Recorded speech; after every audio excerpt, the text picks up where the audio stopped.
திவாகர் தனக்கு மேரேஜ் நடக்க மாட்டேங்குது, எனக்கு ஒரு பொண்ணு வேணும் அப்படின்னு சொல்லிட்டு கோவில்ல தாலி கட்டி வேண்டியிருந்தாரு. ஸோ இப்போ அந்த பொண்ணு யாருன்றத அவர் டிசைட் பண்ணிட்ட மாதிரி தெரியுது.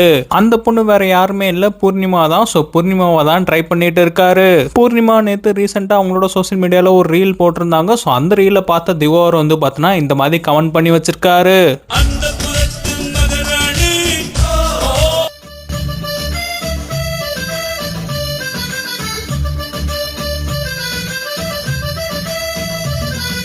ஒரு கமெண்ட் மட்டும் இல்ல, தொடர்ந்து 3 கமெண்ட் போட்டு ஹார்ட் போட்டு வச்சிருக்காரு. ஸோ இப்படிதான் பார்த்தீங்கன்னா பிக் பாஸ்ல திவ்யா பின்னாடி சுத்திட்டு இருந்தாரு. இப்போ வந்து பார்த்தீங்கன்னா கல்யாணம் ஒண்ணுன்னு சொல்லிட்டு பூர்ணிமா பின்னாடி சுத்திட்டு இருக்காரு. கமெண்ட் செக்ஷன்ல நீ என்னடா இங்க பண்ணிட்டு இருக்கன்னு சொல்லிட்டு கேட்டுட்டு வராங்க.